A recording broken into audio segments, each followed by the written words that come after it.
Capage TV. Capage TV. Makambo na kolobango na douleur na motema. Peut-être aussi cette mission va continuer prochainement. Et ça a passe. Papa moko boye abokoli mwana na ye malamu. Mwana comme na âge moko ba évangéliser à quelle église.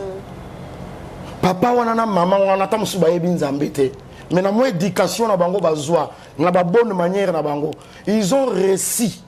Ya ko beaucoup la fille na bango ba garder virginité na ye. Ce qui réellement tozo banga parole. Mais comment yo pasteur ozote ya fouiller l'impudicité. Mais ba l'église na yo ba kuti virginité. Je crois que frère wa banga nzambe. Aza quand même na droit. Ah maman. Bon est-ce que c'est un terme Aza quand même peu na droit. Asomba sapato na ya sikal alungoli mo kalungoli carton. Asu sapato na yo ongola teka sapato a tombola. Ya sikape aussi soir qu'a changer ce numéro na. Ah rejoindre numéro na. Mais on ça la passe. Ndé na zé kolobake tata moko na maman moko ba bokoli ba na bango. Mwana ya na église. Abungisi. Abebisi bongondo na église na famille azaki vierge. Na famille na église. Parce que l'éducation va botte, la parole de Dieu, je crois que la parole de Dieu est au-dessus. Il y a l'éducation va botte. C'est inconcevable, les autres personnes qui bon marqué, fille en dengue baby ça, bon gondoné l'église. Nani a baby si bon gondoné un faux frère. Nul n'est comme toi, l'Éternel, le Créateur. Alléluia.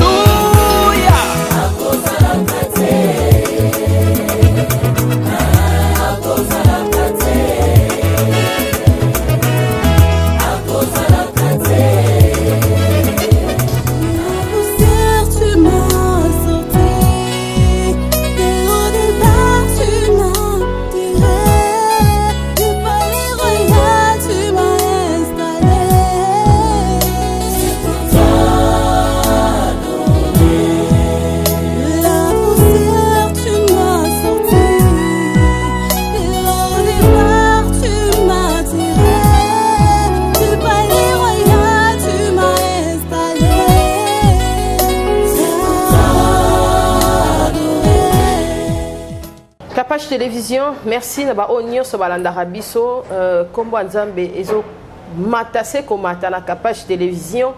Merci na ba onyo so ba soutenir rabiso de près de loin, en tout cas merci. Boza ebele bozo landa biso, merci na papa aimé Ponda binonyo so bolingi boza na Bruxelles, au komi na Bruxelles ozotambola malamu, en tout cas private driver zawana pona bino biso to banglophone te meto mekara kaka.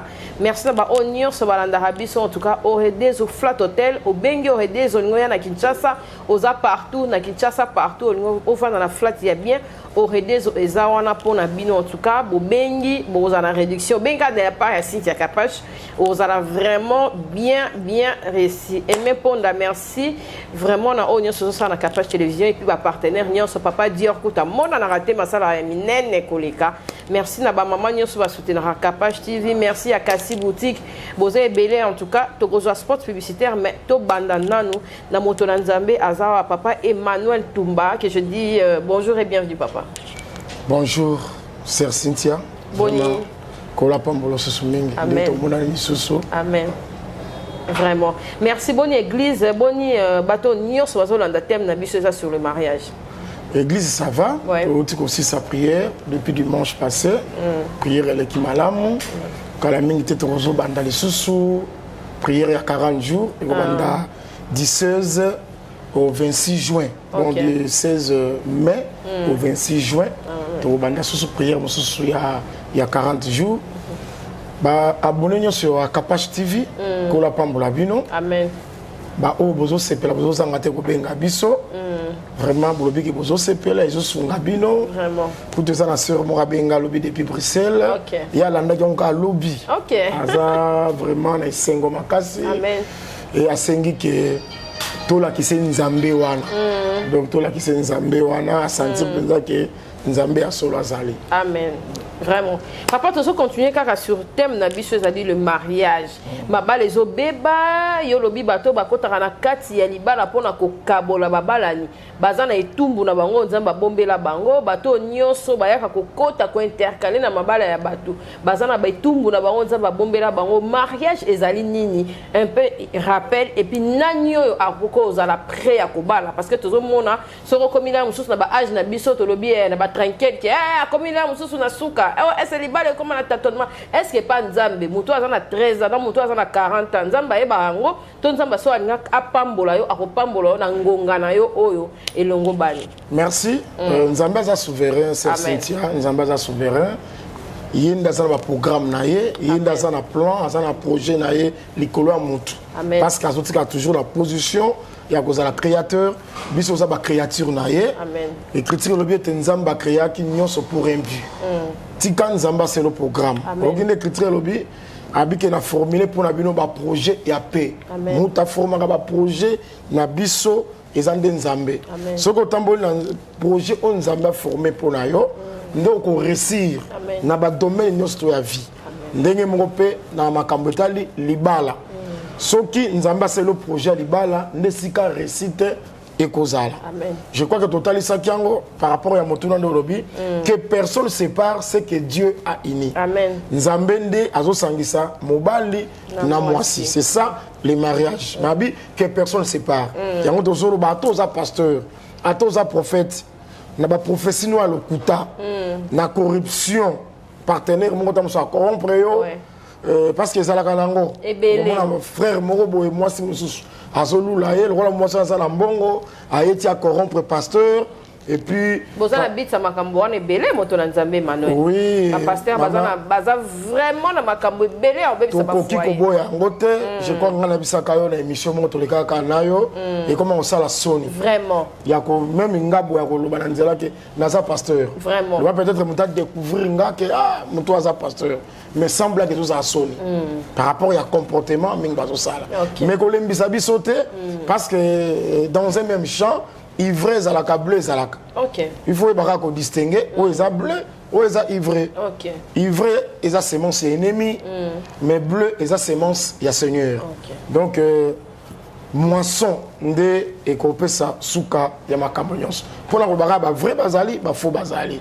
Même maman bokilo, c'est mec qui oya po kabola libala onzambe asangisi oye ba kozali ko telemela nzambe pe jugement et kozala likolo nango.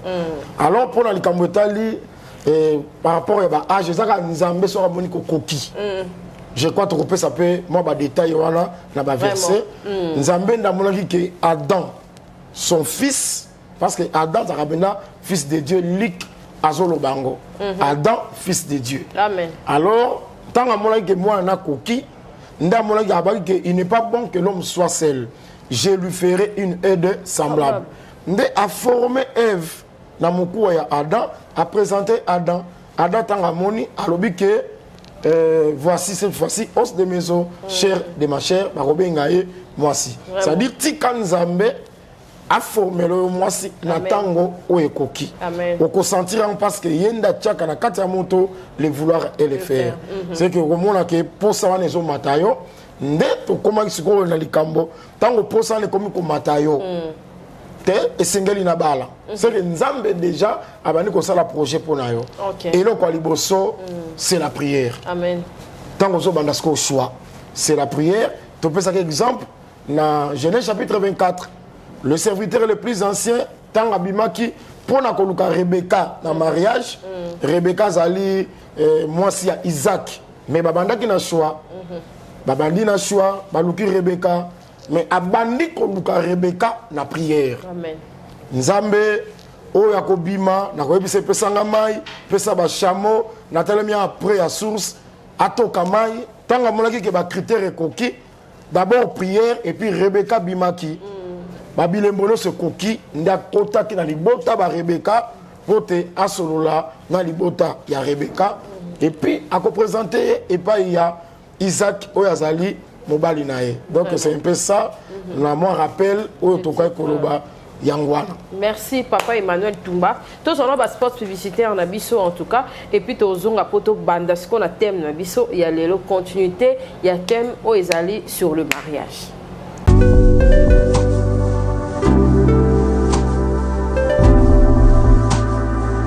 Eloko nyonso esalema na liloba bambisi na mai banyama mpe na zamba kasi mpona moto yaya na ngai osalaki réunion na molimo mosantu na yesu mwasi libanga la talo oboke na ngai na elilingi na yo otie bonzambe kati na ngai otindi ngai na konza na se na moye yango nalobi osala nyonso mpo na ngai yesu motema na ngai afandisama na kimia eloko moko te ekolekela bomoi na ngai etanke naza na se na mokili oyo yesu. Your Private Driver. Notre société de location de voitures avec chauffeur basée à Bruxelles s'engage à vous offrir un service premium de transport de Bruxelles ou autre ville vers l'aéroport de Bruxelles Zaventem et l'aéroport Charleroi. Transport depuis l'aéroport de Bruxelles et l'aéroport de Charleroi vers Bruxelles ou n'importe quelle ville de l'Europe. Transport depuis Bruxelles vers toutes les grandes villes de l'Europe comme Paris, Amsterdam, Luxembourg, Berlin, Anvers, Bridge, Gand et autres. Your Private Driver, c'est aussi la location de voitures avec chauffeur aussi à l'heure pour vos meetings ou conférences de travail. Notre personnel hautement qualifié fera tout pour satisfaire vos envies et vos besoins en toute discrétion, professionnalisme et ponctualité. Nous mettons à votre disposition une sélection complète et variée des véhicules de location qui vous conviennent. Berline Standard, Skoda Octavia, berline de luxe exécutive, Mercedes-Benz classe E, minivan standard, Opel Vivaro, minivan exécutive, Mercedes-Benz classe V, avec les services d'un chauffeur pour vous conduire en toute confiance. Chez nous, pas de taximètre, donc pas de surprise après la course, prix fixe connu à l'avance, pas de frais cachés, payez facilement en ligne via carte de crédit ou PayPal, sinon choisissez de payer directement cash au chauffeur. Véhicule neuf et chauffeur professionnel, système de réservation très facile à utiliser, chauffeur parlant plusieurs langues, réservez directement en ligne sur un de nos sites www.yourprivatedriver.be, taxibruxelles.com, taxiairboatservice.com ou par téléphone au +32 466 24 16 94. Your Private Driver, voyagez en toute confiance. Si en tout cas, on y a partout. Capage télévision, ils ont vraiment pour la sport, na bino, pour la publicité na bino, pour contacter biso. Tout ça à la maison de production, Capage télévision pour le tournage à clip, il y a des spots, au ligne c'est le spot à flat, au ligne c'est le spot, il y a entreprise na yo, il y a tout salon de coiffure, maison d'habillement, nenge bakasi batine la rabiso, ata école kana Capage télévision te, au contacter maman Capage to conseil la spot. Au ligne ça la clip na yo professionnel, tous on a un matériel trop pro au clip na yo, to copé ça yo ata ekoleka awate. Donc on lingi ba shooting photo ya kitoko. Capage télévision ezawana. Olingi ba c'est le couverture ya mariage na yo. Page magazine, anniversaire, Capage télévision ezawana pour na bino en tout cas, vous contacter biso et puis ba publicité à Mundele bo zapete parce que yango wana nde rémunération danga. Donc ce moment ba publicité à Mundele bo zapete en tout cas. Nzambe a pambola bino na sur kenza ba toucher bino pour na Capage télévision. Papa Emmanuel, merci tozo continuer on les a dit façon na ko remercier ba toni bazo chabiso maboko, pour tozo na ba kitsa bien, tozo na ba tableau ya kitoko, ba baze belé en cima ya caméra. Papa Emmanuel, lelo toko fan de la nini o ezali na kati ya mariage. Ok, toloba kike tango donc c'est-à-dire ba critères ezali. Voilà. Na sima ya prière sans que mon amoisi. OK. Ba critères ezali. Na pesa di critères près ya source c'est l'église. C'est le lieu au basala ka choix. Pe moi si on a atoka mai, c'est-à-dire à pratiquer la parole. Amélie Sabachamo 10. Amélie Sabachamo 10. Tu benga tiango soumission au commandement. Amen. Donc azala moto azotosa mibeko ya Nzambe. Amen. Nde mwasi oyo tobengaki bonheur ye wana. Amen. Nde mwasi oyo tobengaki don de Dieu ye wana. Amen. Parce que proverbe alobi ke okoki ko hériter pa ya baboti na yo ndako bomengo. Mais mwasi oyo azali mayele pe azali bwania wana azali likaboko ute pa Nzambe. C'est que mwasi oyo azali likaboko ute pa Nzambe esengeli koluka ye. Ndenge proverbe soit alobi que celui qui trouve une femme trouve le bonheur. Bah quand il trouve te, ceux qui va chercher te, on va chercher la prière. Puis na kati ya prière na yo okope sa Nzambe ba critère. OK. Ozo so la Nzambe za tata na yo, zala kimia. Nzambe mwasi oyo azali kabo. Okope sanga. Mwasi oyo sengela za la bonheur ape sanga kimia. Nzambe tala bilembo za la boye. Parce que comme ami, tout ce que vous demanderez à mon nom, je le ferai. Nzamba ko exaucer yo. Nazo bandela soko koti na libala ya mabe.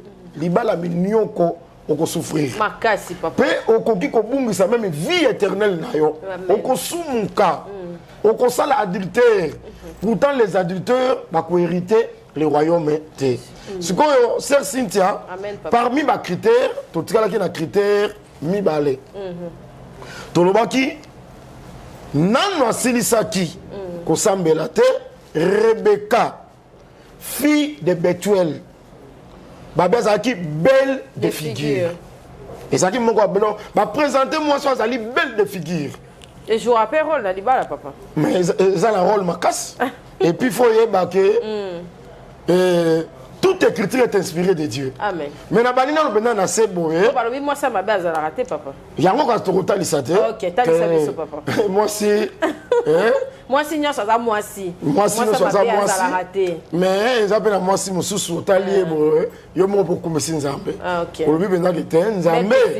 Ndenga sala kam Nzambe pe asala pe waza likolo nanga. Il y a toujours les hauts et les bas. OK. O wana lokola bat photo za la sincère. Donc ko bunga ngote. Okay. Mais biso tozo makambo eza spirituel. Amen. Osomona ba présenter Rebecca belle de figure. C'est kazaki na beauté. Je crois que reçoit tant belle de figure. Même beauté à makolo ezalaka. Na Bible pezali. Okay. Si la mythe babi makolo ezali kitoko na sandale. OK. Tout ça ce sont des choses expliquées. Osomona belle de taille ezalaka pe. Et comment mais la Bible? OK. Mais on va présenter ça qui belle de figure. C'est que Rebecca ça qui na beauté.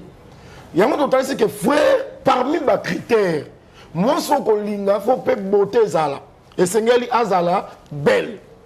Yango to qu'est-ce qu'on kotanga makomi parce que toute écriture est inspirée de Dieu.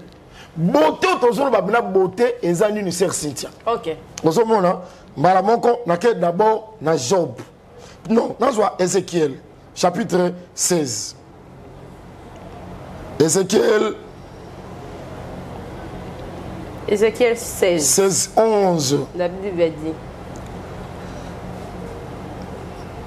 Ézéchiel chapitre 16, verset 11 à 13. J'étais paré d'ornements. Nzambe ne mutazoloba. Nanzela ya mosako Ézéchiel. J'ai mis des bracelets à tes mains, un collier à ton cou. J'ai mis un anneau à ton nez, dépendant à tes oreilles, et une couronne magnifique sur ta tête. Ainsi tu fis paré d'or et d'argent, et tu fis vêti de fin de soie et des étoffes brodées. La fleur de farine, le miel et l'huile firent ta nourriture. Tu étais d'une beauté accomplie, digne de la royauté. Donc, alors, on va présenter moi sur Azalaki qui est côté. Akoutie na makila. Soko matikuna likolo na Ézéchiel chapitre 16. Abina kuta ki na makila. Nazu na sukoli yo. Nous avons même dans Israël. Donc, ils ont présenté Israël comme une femme. Abina kuta ki na makila. Nazuyo na sukoli yo. Maintenant, na orne yo. Na latisio bilamba, na lesio. obimisi kitoko oyo ezali digne na royauté. C'est que eloko ni esali ke mwasi oyo azala kitoko ezali po mobali nzambe a orneye alatisi or alati argent. C'est que sœur Cynthia soki balongoli mwasi or balongoli argent akoza su kitoko te. C'est que beauté na ye oyo ezali digne na royauté eloko ezosala yango eza or argent vêtements oyo bapesi ye na nourriture oyo bapesi ye yango esali beauté. Soki olongoli kaka nourriture wana olongoli or argent olongoli vêtements ya fele oyo bapesi ye akoza su na beauté te. C'est que eloko esali beauté na ye eza ba ornement wana. Maintenant na simbika likambo etali or pe argent oyo esali beauté ya mwasi. Or na argent eza nini? Na Job chapitre 22. Job chapitre 22 verset 24. Balobi boy.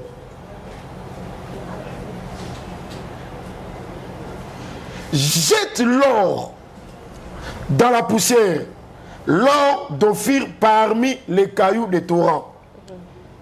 Verset 25. Et le Tout-Puissant sera ton or, ton argent, ta richesse.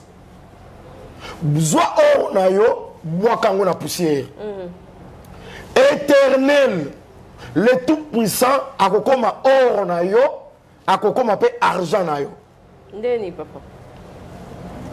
Mwasi wa Ezekiel, azaki kitoko te, azaki mbindo. Mobali aya sukoliye a orneye. Or na nzoto na ye, mobali alobi ke beauté bimi. C'est que si tu as retiré or, voilà, tiens, on a la beauté. C'est que et le sali ka na beauté zali or. Si on a Job, nzamba mbage, zwa or boaka. Zwa or na yo mutu. Boaka. Éternel, a la or pe argent. Est-ce que vous dites que awa éternel a commis or? Nzambe a commis or, armée a commis argent. Et là on est ça qui beauté, il y a moi c'est Ézéchiel. Qui bon Nzambe. Ah, Cynthia, kola pambola yo. Amen. So na zaki na mbongo na ngana. Vraiment papa, ta prochainement. La on peut sortir prochainement. Parce que comme rapide. Vraiment. C'est au monde si bon OK. Bon Nzambe de beauté. Amen. C'est que bon Nzambe de or na argent. Amen. C'est que moi si so na bon Nzambe na kati na ye. Yango na de beauté. Amen. Au comprendre ce que OK, tant que ça la recherche. Yoko se contacter na beauté physique té. Bon Nzambe na kati ya mwasi, c'est la beauté. Ya moni Rebecca, fille ya Bethuel, babia zaki belle de figure, c'est zaki na beauté. Beauté wana, et ça cause la pembete. Et ça cause la bois noir té, et ça cause la métissité. On a ngaka mwasa métisse, oko souffrir. Vraiment. Pas souffrir ma casse. On a ngaka ya mwindo oko souffrir. Rozwana yo mendika. On a mwasi kaka fois aux États-Unis oko souffrir. On a mwasi fois à la mundele oko souffrir. Amen. Mwasi ataza mundele, ataza mwindo, ataza métis. Ataza nani problème ezali ke azana bonzambe na kati na ye. Bonzambe ndezo sala beauté na ye. Amen. Ma sœur, moi makambo to soloba, c'est très important. Très important. Soki mwasi azana bonzambe ndoko zana kimia. Amen. Mais soki mwasi azana bonzambe te, ndoko mona oye okuti mwasi a s'engager na ba dépense koleka salaire na yo. Makasi papa. Okumi na mobulu. Mwasi donc dépense eleki koleka salaire. Mafuta nano azolinga ya pakola eza moitié ya salaire na yo. Téléphone oyo azolula za nango salaire na yo mobimba. Mais soki mwasi azana bonzambe akoyeba d'abord akozala soumise et pas na mobali. Amen. Akoyeba ke mobali nanga ganyaka boye. Tout ça la dépense boye, ma priorité na biso ça boye, priorité les ça ba frais scolaire ya bana et ça la base musuba yeba kate parce que nzoto leki bonzambe za kat na été. Pe babi vêtements fele nde sala ki ke a ça la pe na beauté elamba. Elamba on ni côté elamba ça super te za bazin te. Elamba la Bible, ce sont de bonnes œuvres. Amen. Misala malam. C'est que moi, je suis dans misala malam, il y a une beauté. Moi, si vous avez de bonnes œuvres, Bah œuvre ngozani papa. Bah il faut comprendre l'explication. Bah bonne œuvre au moins ça cause un exemple cause un. Exemple cause là d'abord moi si azala bolingo. OK. Aibi ko sangisa bato. Amen. Aibi ko respecter bato. Amen. Aswana kate. Amen. Parce que dans moi si musoko mona bimi na balaba mo swana. Ça ce ne sont pas des bonnes œuvres. Moi ça kabakate. Donc ça la welo mususo ke kuta na famille. Bazo deux familles bazo wela pour moi moi si d'appeler moto. Moto on appelle ça ni tam sur likola loso. Tam sur likola fufu. A intoxiquer mon bal. Car elo poka o kabakaka problème. Et ça misala malamu te. Moi ça c'est la tonda na misala malamu. Même dans l'église surtout quand tu es bandit dans l'église, il faut moi soit ça na bonnes œuvres dans quatre églises servantes de Dieu. Amen. Asa la ranzambe, a kombola l'église, asa la don spirituel, asa spirituel, a banga même ba pasteur, tout ça. Parce que tout ça mariage dans le Seigneur. Mariage chrétien. Bah monsieur peut pas cause à la sala qui en a qui bo pagano mais à partir émission bah qui peut que se repentir moi oui, c'est pas bien mais ton autre pour pas se repentir. Repentance ouais. Ton autre pour pas se repentir ma sœur. Si on a la bonne œuvre ton nyoko la mobile au kabakate. Misala malamu te ba seme qui ba koma le quoi ennemi na yo. Repends-toi. Amen. Toujours va pour se repentir. Retard exaté. Vraiment. Donc c'est un peu ça. Alors tant que tu continues, tu aussi comprendre que beauté zanine. Eza bonzambe, eza misala malamu na kati ya mwasi yangonde mwasi andengwana soko zuye ozana kimia. Sœur Cynthia, tu avancer, critère monsieur tigalaki, on a mona que penzanga moto na lande émission, ou tiki émission na koseka. Virginité. Yangonde papa. Na chasteté. Ah. Papa sangi saraka bisote. Virginité. Parce que Rebecca, azaki belle de figure, azaki père vierge. Donc ils ont parmi ma critère. La Bible critère chasteté ça qui était papa. Tes ali, ton comment? Ah, faut ton comment peu wana. Ton comment yo ça la zouate, ton comment. Donc ils ont dit que moi sois azaki vierge, Rebecca est vierge. Donc baba la ka vierge. Amen. Baba la ka vierge c'est important. Siko papa siko baza siko ba vierge te. Na ba siko ba boti hors mariage. Deti biso boye siko to sa ndenge nini. To ya ko se repentir to ndenge nini. Kana bino eza boye. Na répondre pour Joachimia. Papa.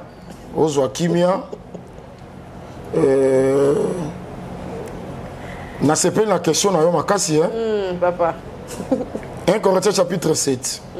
Verset 23 à 24. 23 à 24. Vous avez été rachetés à un grand prix. Amen. Ne devenez pas l'esclave des hommes. Hein? Vous avez été rachetés à un grand prix. Prix à 100 à Christ. Amen. Ce qu'on dit, vous avez racheté à Christ. Comme esclave à Mototé. Comme esclave à Dadité. Comme esclave ya mutute na kati ya batuwana na ba pasteur baza na kati pasteur asaliso makambo ekomama na Bible soka bandi ko memo makambo ekomama na Bible te wana bandi ko comme esclave yete mutu akufela kiyo oh le quoi tozana mois de juillet tokosala nini bokoyana offrande ne kozana chiffre 7 bokoyana $70 okikoyana $7,000 okikoyana boye wana bandi ko comme ça no esclave. Amen. Ate yonde liloba yondimila liloba amen. Amen. Comme esclave ya motote même noko o banga kama kasi na famille na ye. En tout cas, il faut respect. Comme esclave, il y a mototé. Amen. Parce qu'on a racheté dans Grand Prix. Mais il y a que chacun, frère, demeure devant Dieu. Amen. Dans l'état où il était lorsqu'il a été appelé. N'engo pas exemple na yo, Robi papa bongo biso. Bah aussi to bota tout ce to sala ndeni na likambo. Et ça question madame. Vous avez senti que bimi na motema, vous avez ngoyi ba pe soro na yo par rapport à Liloba Nzambe. Liloba Nzambe talisi yo ke état oyo obengami na makambo Nzambe. soki nzambe abengaki yo si obota soki nzambe abengaki yo bongondo na yo esi ebeba tikala na eta wana. Parce que le problème ezali tant obengami okoti en Christ tokoboma mwana wana te toza pe na technique tokosala te po tozongisa bongondo na yo mais à partir ya mokolo wana tikala bongo kotikala koyeba su mobali te kino mobali oyo nzambe akopesa yo. Amen. Ok. Omani? Je crois que na répondre à la question. Okay, merci papa. Ok. Maintenant, toi avancer. Ok. Nazuli sous 2 Corinthiens. 2 Corinthiens chapitre 11. Nabali la première verset. Oh, si vous pouviez supporter de ma part un peu de folie, mais vous me supportez, car je suis jaloux de vous.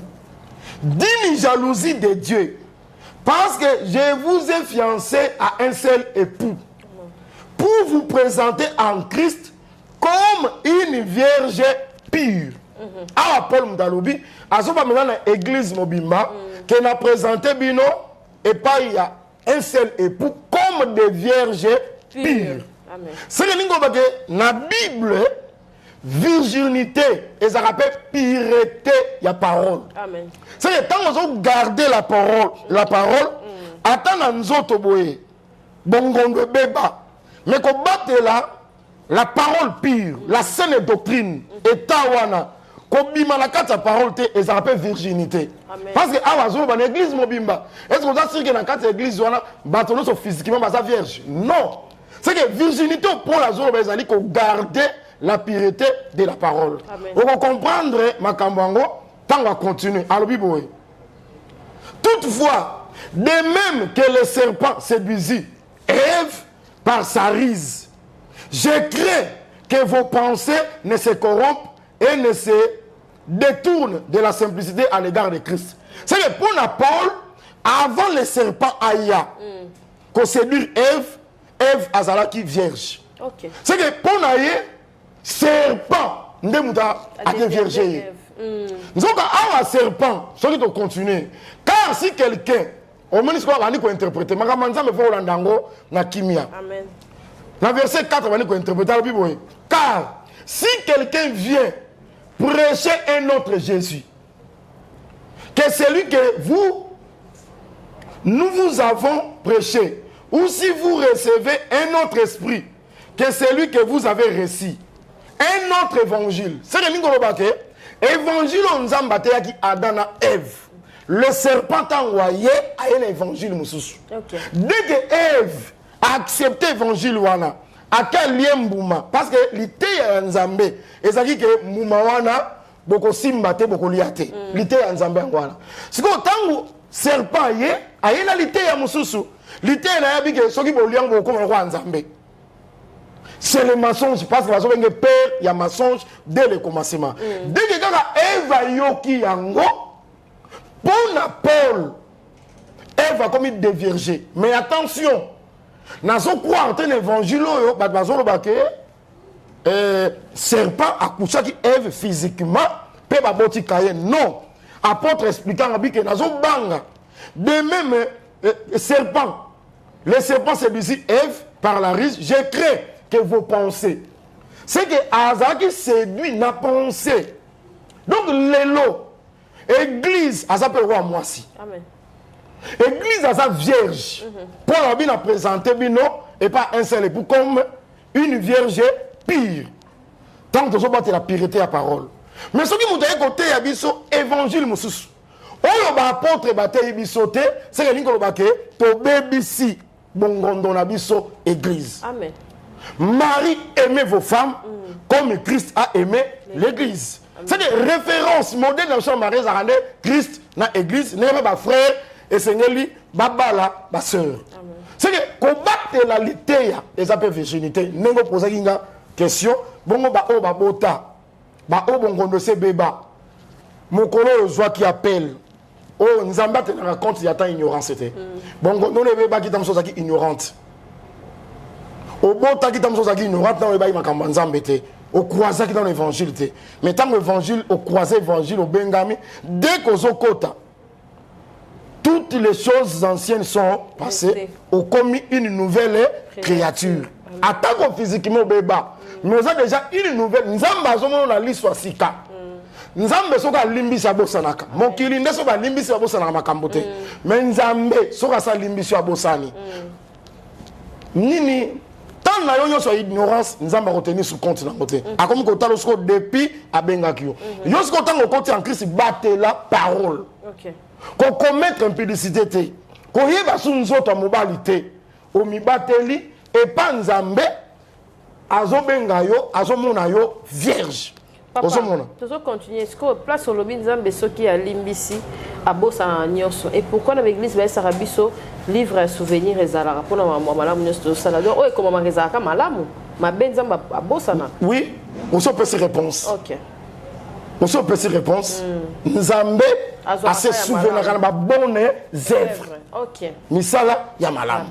Donc Nathalie c'est que ko batela et tawana et pas Nzambe aux vierge. Aux hommes. Na cause on est exemple. Et ça na ndeko moko na Bible. Jacob a bota 12 fils. Comme on arrive tina Benjamin. Mais a bota qui peut moi si. Comme on a Dina. Dina a qui fille parmi ses frères. Ba frère ne a qui combien 12. Mais critique lobby et ça na mukolo moko Dina. Ake kotambola pour te atala batomboka ba fille du pays. Tant que pour que nous kotala ba fille du pays, prince ya système a moni enlevé. Ake a violé. Pendant que Dina azalaki vierge. Likamwana tant Jacob ayoki yango. Ne et ça que prince Sichem motema na s'attacher na Dina aye ko senga mena ke sengeli abala Dina condition zalaki ke ba mal kati na bino bazala circoncis bandimi condition wala bakata mangenga mibali nyonso to koma ba parti wala nyonso mais kuna na ke pona tirer loko moko Dina virginité et baby et là on y sali que virginité beba parce que à s'isoler abimi na kati ya bandeko ne bazaki 12 tango abimi nde bake ba dévirger awa nazozwa Dina comme l'église. Église c'est une fille parmi ses frères. Ba frères et église ce sont les apôtres. Ba apôtres bazaki combien 12. C'est que église a kotika ba frère na yete soka meki ko kende mosika ba frère na ye kuna ba ko dévirger ba mobali mususu.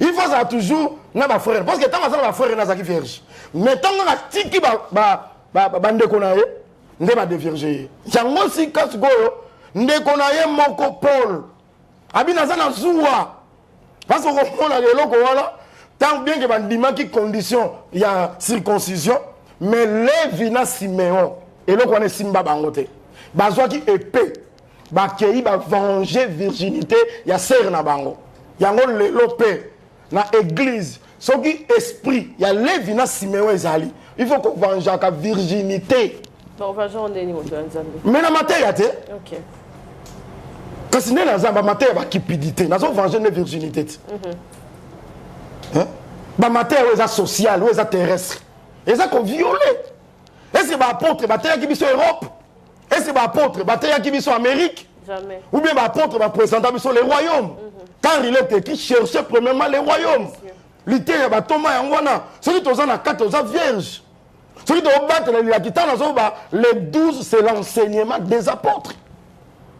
Soki boke libanda ya la kisa ba toma boke koyoka mateya mosusu ya viol parce que la sémence c'est la parole. Amen. Au moins nga dina zaki violer pe a BBC bongondo BBC pireté na ye mais loko wana Lévi na Siméon bakwa ko supporter yango te yango nazo bisa cher homme de Dieu. Amen. Bino bato bozak animé na même sentiment d'esprit sentiment ya parole que nous tango ekoki botelema bon bima na internet et c'est comme mensonge ezoteyama bon là ta esprit ya Lévi bon venger virginité à sœur na bino votre sœur c'est l'église. Oyo tangu nyonso bazo violer ye na mateya ya lokuta. Na mateya eza social. Mélange ya politique na évangile. Et ça violer notre petite sœur. Surtout ça. Tozo e battu as pasteur, toi as politicien. Tozo e battu soutien. Tozo e battu as pasteur, toi as musicien. Ça viole. Au monde apôtre à l'obi. Ce qui va côté abino un autre évangile. Oh le biso d'autorité. Bango banani, ce sont les apôtres. Kola tsalelo batu ba bracelet, ba fil cramoisi, ça viole. Côté que la batu ba maille, ça viole. Bozo violer vierge à batu. Mais ma frère, il y a sœur bozo violer, par côté les mains, par venger virginité à sœur là-bas. Donc je parle des choses spirituelles. Nous devons comprendre une phase spirituelle. Nous devons comprendre une phase la foi en Christ pour comprendre ma cambole. Maintenant, na zongi na se, na doctrine ya mariage, pour la kotalisa ke depuis nzamba bengiyo en Christ. Yo muto so bebisa ki virginité na yo na monde, komi tungisa mate.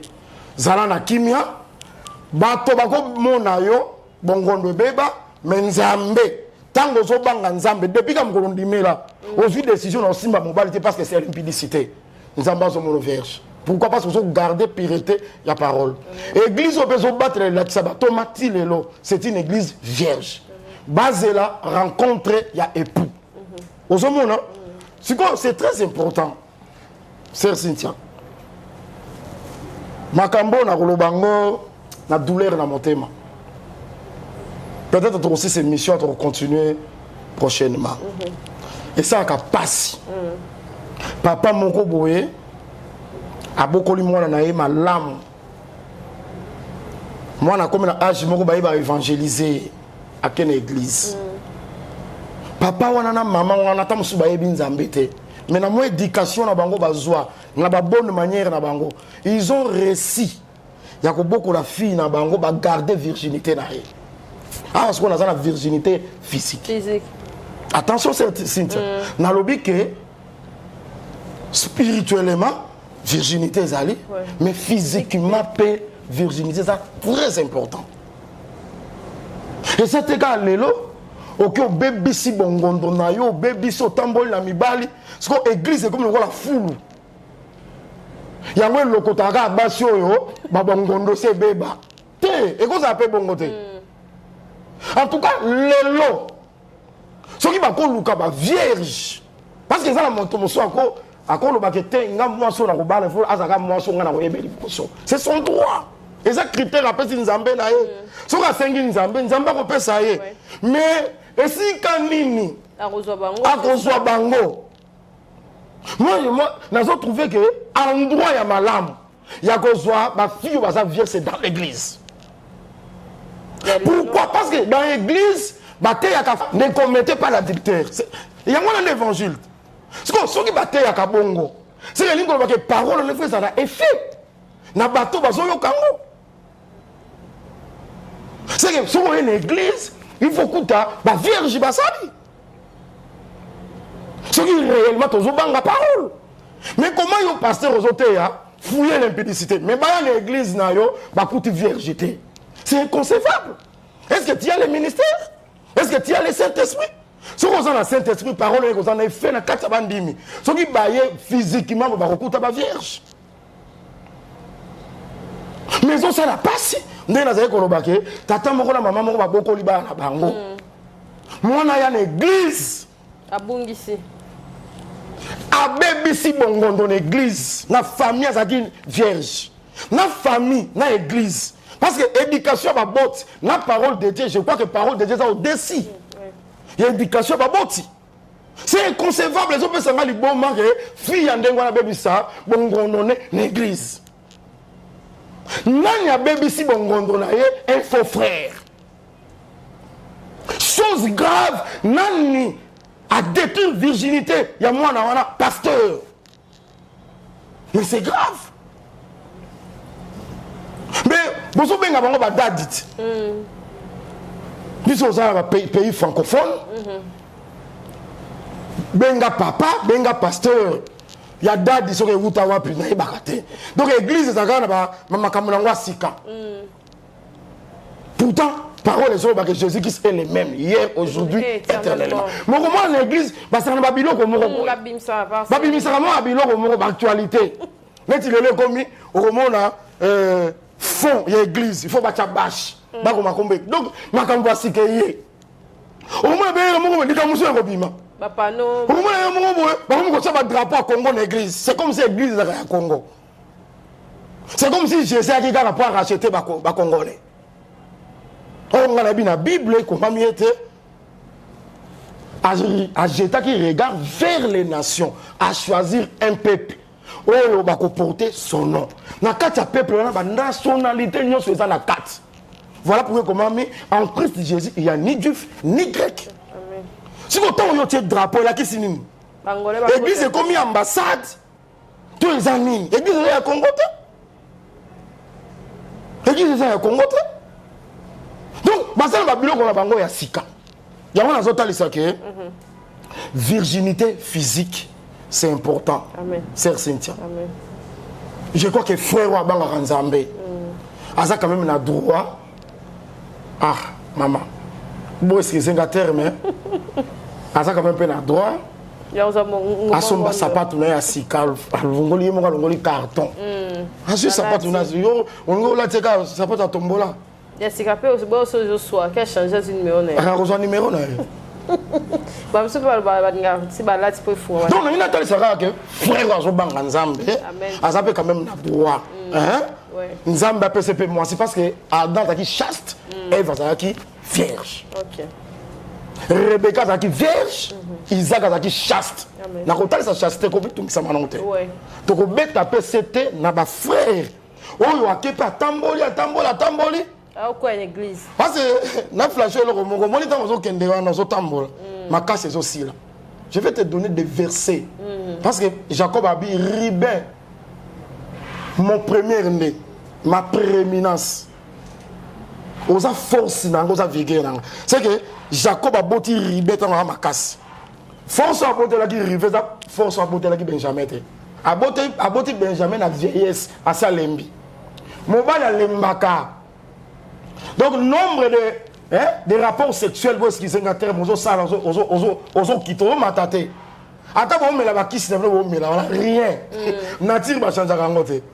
Donc, aux quitte, aux quitte en force. N'a pas de comprendre. Parce que quand on compte dans le mariage, donc, moi, si on a, ça peut la force. Mais il y a ceux qui force, on détruit la moyenne. Au moins, si on a le salam. Moi, je suis vierge. Là, mon gars, est chaste. Compatible. Mais moi, si on est déviergé, si on a coutani, mon gars, est chaste. Incompatibilité aux ala. Moi, on a physiquement. Moi, si on est vierge, mon gars, il a sa bébé, sa chasteté, il a tambola, tanga koya. Il y a trois conjugales, il y a OK. Mon gars, je satisfaire moi cité. Moi si ça un peu faible, c'est la directeur hein. Libanda. Bon année yo mo so tambola, ma casse me so bébé ça. Tout comme une sœur, la servante de Dieu, azape na posa chasteté wana. C'est une bénédiction. Na ko banga Nzambe, nenga servir Nzambe, azo mériter yango. Amen. Ndenga mon père frère, o tamboli a servir Nzambe, azo banga Nzambe, azape na droit wana. Amen. Virginité, il y a ce roi qui appelle bénédiction pour naï. Amen. Vous savez, bah oh bah bébé ça qui ango, kuna likambo ezate, nous allons tenir compte na temps et ignorance c'était. Mais mon colo va croire, va battre les tawana qui n'ont pas kokota dans le mariage. Amen. Merci, homme de Dieu. Avant aussi, Lisa, au conclure l'émission, nous avons Kassi Boutique, Sport, nous avons la jaquette, habillement pour femmes, ensemble, costumes, bien Afrique du Sud. Merci à la jaquette, merci à Boutique Mam, chez Maman Anina Kitambo, sur le Kika Arrêt Quado, en allant vers Kitambo Magasin, sur l'équipe station ML.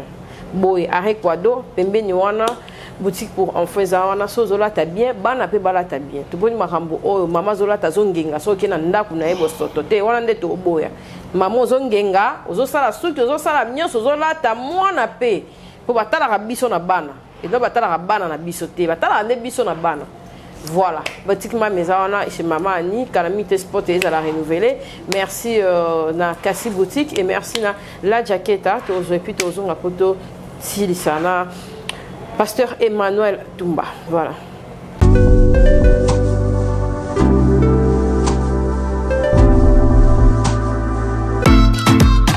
La Jaqueta Women's Blazers.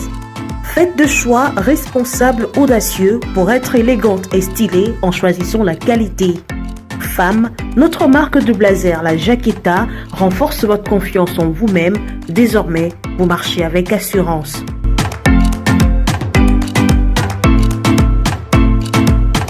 Chopez les dernières tendances avec notre ligne des vêtements qui propose aux femmes un vestiaire de vêtements beau, durable et accessible.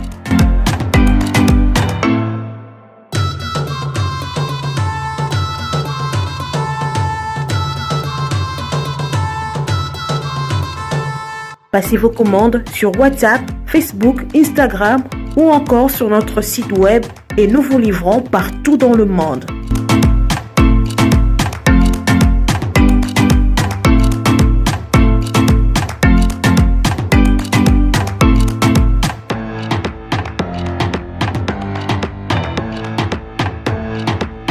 La Jaqueta, c'est la qualité des tissus, de confection et des services.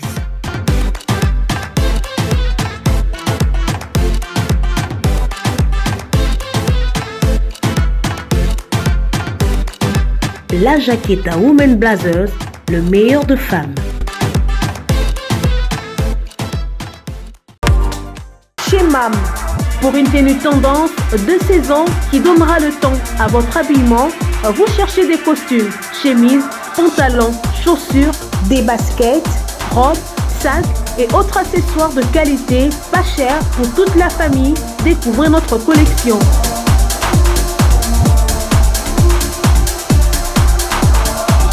Prenez des couleurs chez MAM et redonnez un coup de fraîcheur à votre dressing.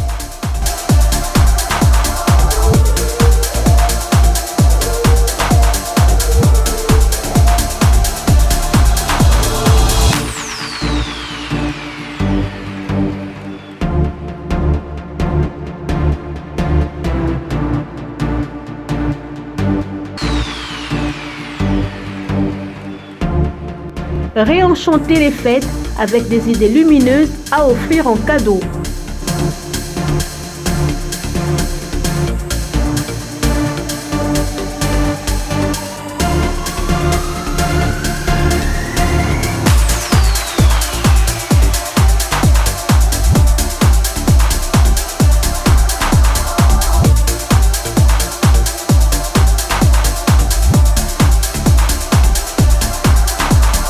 Notre adresse, avenue Kassavoubou, à Rekwado dans la commune de Ngaliema.